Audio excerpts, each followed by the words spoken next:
What is the blessed life? We're all after it.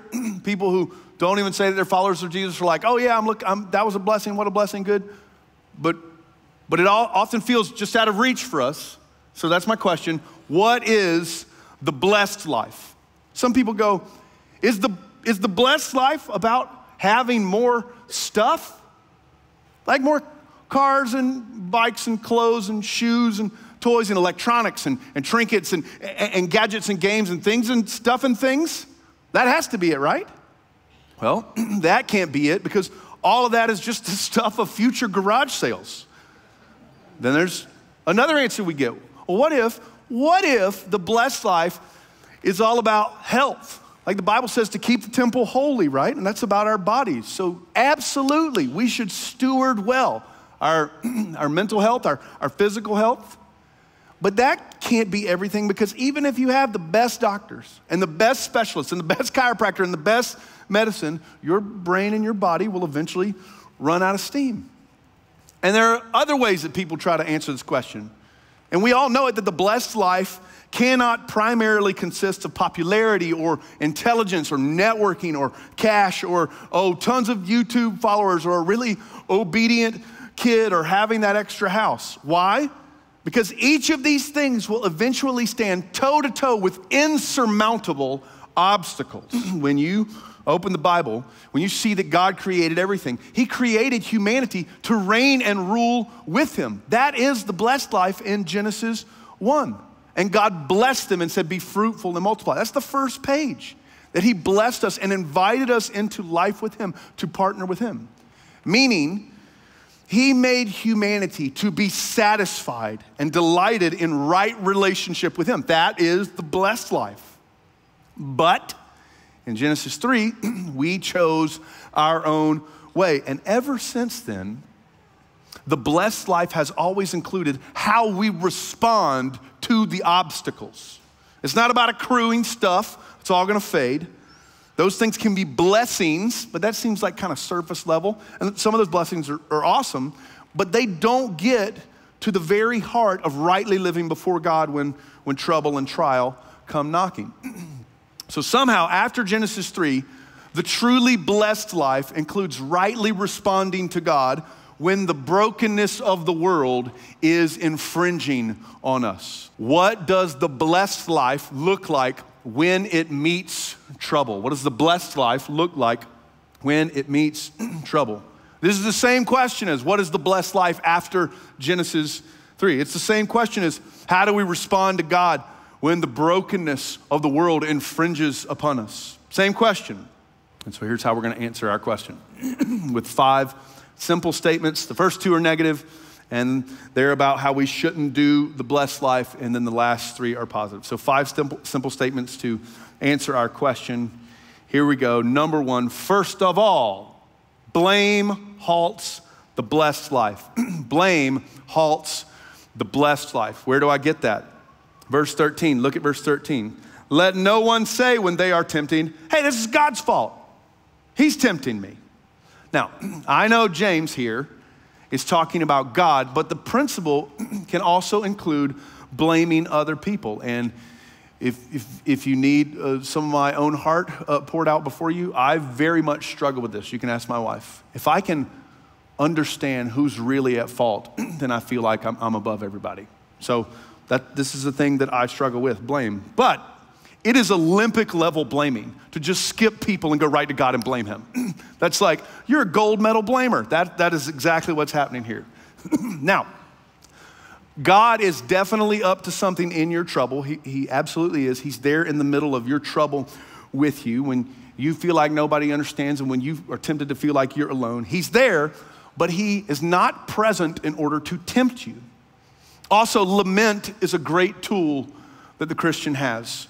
It's a great tool. Being honest and open and frustrated before God is great when it's married to faith in our hearts, when it's married to trust. But if that ever downshifts to blame, the blessed life is halted and stopped, and here's why. Because it slows us down from actually dealing with how sin and temptation mechanically function in our own lives and hearts. Let me give you an example. if I'm trying to figure out blame, basically if I'm trying to self-justify and defend myself and not trust Jesus as my defender, if I'm trying to self-justify and I go, okay, I can figure this out. This thing is 20% God's fault. It's 30% the fault of my absent boss. It's 40% the fault of my lazy coworkers, and it's only 10% my fault. I'll take 10. If I'm trying to do that, even with pure motives, watch this. I will never ever get to my 10% because I'm too busy thinking everybody else's percentage is bigger than mine. You feel that? You're too busy going, they're more responsible than me. Now, that doesn't mean your coworkers ain't lazy, okay? That's not what that means. But it means that if you're busy blaming and pointing fingers, it puts the life God wants for you at a standstill. It puts blessing at a stoplight indefinitely. If blessing is about being postured before God, rightly and ready, you can't grow into that place by accusing others, including accusing God. What I'm trying to tell you is actually very, very simple. The exact life that God wants for you, the life that you were made for, the life where you trust God even when it gets hard, you cannot experience that life when you breathe out blame every day. Blame chokes, blame halts blessing. Next, lust kills the blessed life. Lust kills the blessed life. All right, Jim, why are you talking about lust? It's not in the passage. Well, the original definition of lust is not about wrong sexual longing. It's an unhealthy desire. Old King Jimmy even translates it lust right here, okay? This just means unhealthy desire. But look at how it works. Look at why lust kills. Look at verse 14. Verse 14. Each person is tempted when they are lured in and enticed by their own desire. The word desire here is lust. It's an unhealthy desire. The word is actually, if you super literally translate it, it's over desire. Now look at verse 15. Then over desire gives birth to sin, and when sin grows up, it gives birth to death. Look at that again, 15, because it's another word play. When over desire gives birth to sin, if sin grows up, it gives birth to death. You know what James is doing? He's teaching us, and you got to get this. Somebody here needs to get this. He's teaching us that the essence of sin is not wanting bad things, but wanting things badly, in the wrong way, or for the wrong reasons. That's lust or over desire. So, it is not wrong to have money. It is most assuredly wrong for money to have you. It is not wrong to have comfort. It is most assuredly wrong to crave comfort as an escape. It's not wrong to have control. Hey, fruit of the Spirit, self-control. It's not wrong to have control. But it is wrong to want control in order to glorify self rather than glorify God. It's not wrong to want to be healthy. Do it. Knock yourself out. Keep the temple holy. Way to go. But it is wrong to crave a detached idea of physical health that deters you from spiritual health. And it's not wrong to be married and have friends of the opposite sex. But it is wrong to expect and long for them to be for you what your spouse and only your spouse is supposed to be. What James is teaching is that when you want something too much or you want it in the wrong way, that over desire in your heart starts to dip its toe into sin, and then that sin, you swim around it, and it becomes habituated sin in your heart and in your life. And if that sin is not confessed or repented of, saying something out loud about it to God and other people, if that sin is not confessed and repented of, then you slowly become numb to it, and you don't see that it's wrong, and you presume on its presence in your life, and that is actually you living in death. And that's why James says in verse 16, brothers and sisters, please do not be deceived. Or as St. Augustine says, habit, if not resisted, soon becomes necessity. That's what James is saying, and that's terrifying. Habit, if not resisted, soon becomes necessity. And necessity that is not aimed at God, James says, the most dark and strange thing, that it gives birth to death.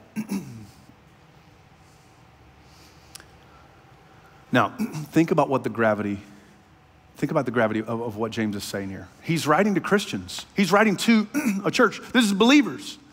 And he's saying that you can actually be a Christian. You can trust that Jesus has forgiven you. He's conquered sin and death and hell for you. You can believe that and be welcomed into his family. And yet, you can still functionally live in the place he died to set you free from, in death. And this is the most sad and weighty and despairing place to be. Why? Because you have basically killed the blessed life that you were created for, that you were called to embody. That's why lust kills the blessed life. Now, thankfully, there are some positive exhortations that we can see here in James 1. Those are the negatives. Positively, here we go. Perseverance fuels the blessed life. Perseverance fuels the blessed life. Verse 12. Blessed is the one. The word in Greek, blessed, is fortunate, lucky, flourishing, happy even. Blessed is the one who remains steadfast under trial. This is about the endurance and resolve to depend on God no matter how heavy it gets. This is about not giving up and not giving in when temptation comes knocking. This is about not yielding to blame or lust when they feel so easy. This is about a determined desperation for God and his agenda rather than your own. Determined desperation for God. That's the perseverance here. And here's the strange and beautiful thing about perseverance and the blessed life. Here it is. By faith, the more you endure through trials where your things and your stuff and your health and your security and your ideals are threatened, the more you endure those trials, the more you will realize that Jesus is the purest and the truest thing that you actually need. He alone is your true security. He alone is your true comfort. Not your stuff, dude, not your stuff. He's your comfort, he's your security, or as the old hymn says, and I love it, he is thy health and salvation. Blame halts it, lust kills it, perseverance fuels it, and gratitude, number 4, gratitude sustains it. Gratitude sustains the blessed life. Verse 17, look, verse 17. Every good gift and every perfect gift is from above, coming down from the Father of lights. Jim, I do not see gratitude in there directly. What do you mean by that? Well, the language of gift giving in the first century had built-in cultural responses of gratitude attached to it. So much so that the dominant word for grace, gift, in the New Testament is also the word for thanks. And forgive me, but even in our English tongue, we have two Latin-rooted words that share the same, or we have two Latin-rooted words that share the same root, and that is grace and gratitude come from the same source. And when James is hinting at these things, he doubles down to get us to pay attention. Every good gift, every perfect gift.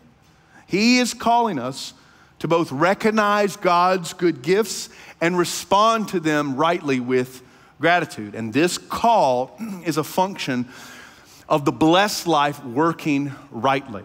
The simple fact that he does not leave us in our sin and death should astound us with joyful thanks. If we really see all that he is and all that he does as a gift of his grace, appreciation would be our native tongue. And if we never, ever owned another single earthly possession, the cross and the resurrection will be enough to fill eternity with bursting gratitude. Gratitude sustains the blessed life. And hey, watch this. If you're always on the hunt, always looking out for every good and perfect gift all the time, if you're looking for that, guess what you simultaneously cannot do? If you're always going, where are the blessings? Where are the gifts? Where are the good things? Every good and perfect one. If you're always doing that, guess what you can't simultaneously do? Blame and lust. If your eyes are just ready to find things you should be thankful for, you can't point fingers and have over desire reigning in your heart. Can't do it.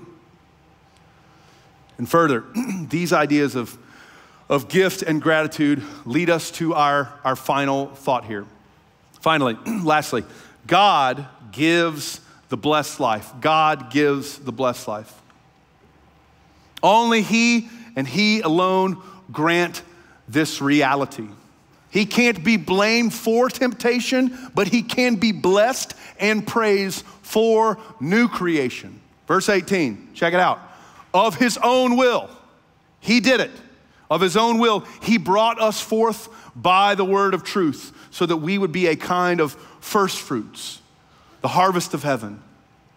So yes, the call is to reject and stiff arm blame and lust.